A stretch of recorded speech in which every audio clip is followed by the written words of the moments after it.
Hey YouTube, I'm your host Kurt Brown. This is the Watch Factor and you're in the news. Now, before we get started with today's episode, I just want to call out one thing. If you haven't already, please subscribe to the channel.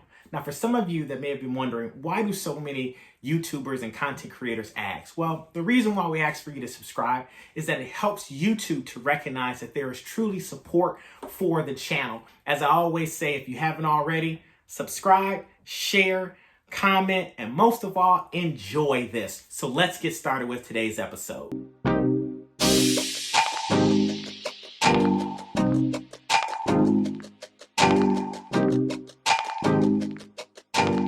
So in today's episode, we're going to talk a little bit about an oldie but goodie, the Baltic MR01 lineup. But before we get started, I want to give some of our newer viewers a little bit of a background about the brand.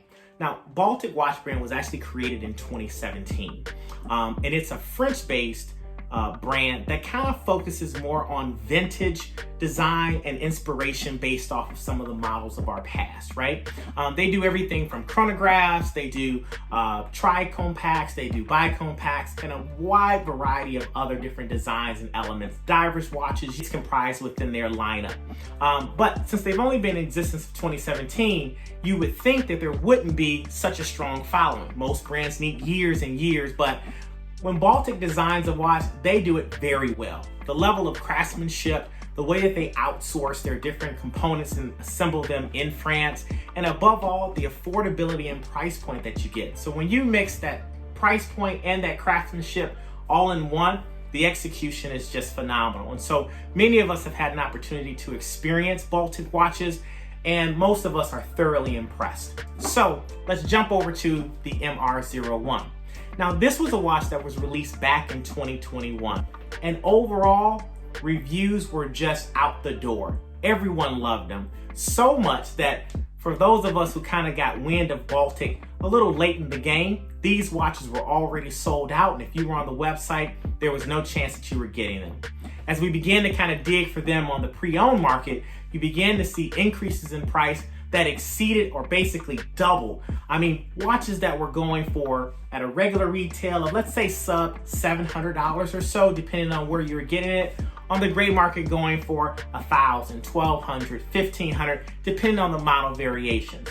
So let's take a look at the different models that are available in the lineup, and then let me tell you about this amazing news that I just got wind of. Now, I'm stepping out and calling it, this watch is a cult classic. Even though it's only been released for less than 2 or 3 years, the amount of fan recognition and praise over the watch can't go unnoticed. Now, in 2021 when it was released, it was such a pleasant surprise.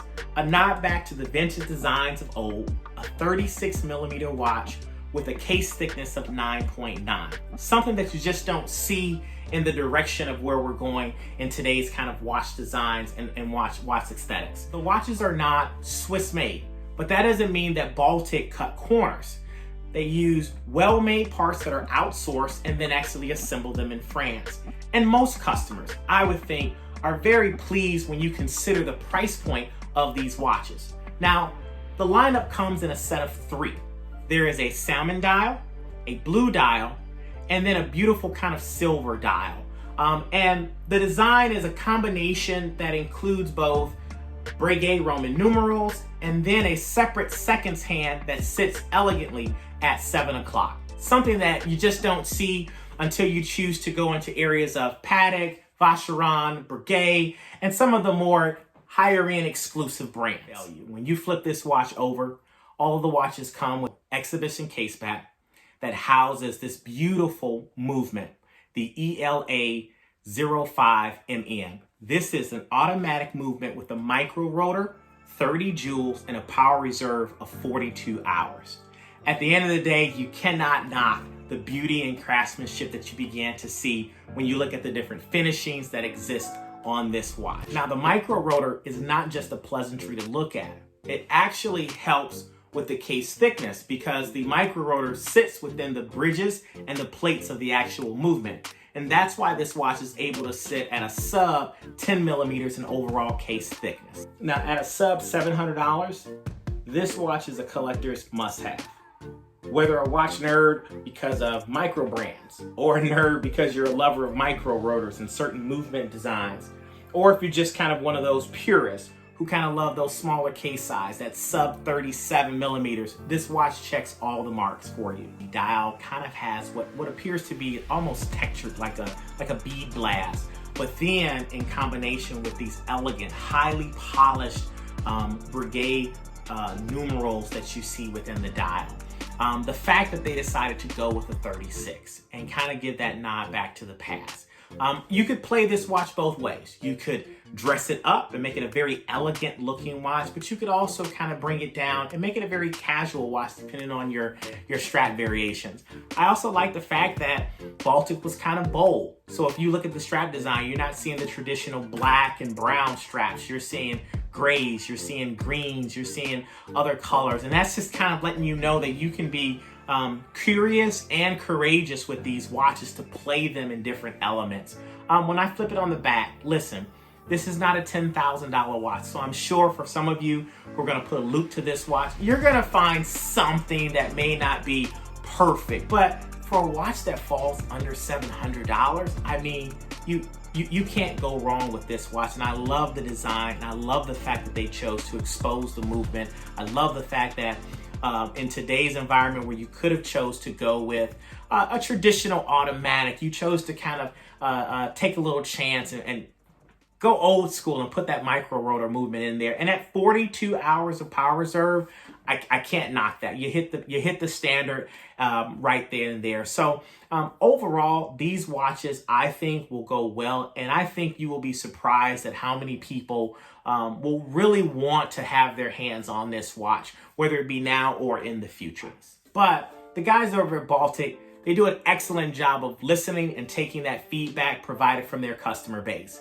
And that's why they decided to move forward with a new re-release of the MR01 lineup. All three watches coming back, and they're coming back in October. So let's talk a little bit about what does it take to get your hands on this type of watch.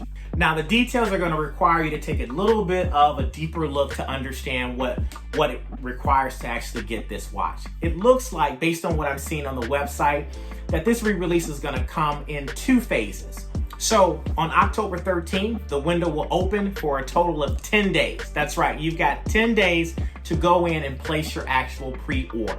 In my opinion, if you're giving that amount of window, we're not talking about a limited run of maybe 500 pieces or more. It seems like there will be a large production of these watches available to the public because of the mass interest that followed from the first batch that had ran. When you put your pre-order in, you're gonna fall into either 2 parts. You're either gonna be a part of the group that's gonna receive the first run of these watches that have already been produced, and those are slated to arrive at our doorstep around mid-November of this year. And then phase 2 is gonna be another batch that has to be produced that's gonna come out and arrive at our doorsteps around June of 2023. Either way, I'm a fan of this brand, I'm a fan of these models, and I don't know about you, but I'm definitely planning to have my hands on these watches when that window actually opens. I like to look at it as an opportunity to have 3 Christmas gifts early, one from my wife, my son, and my daughter.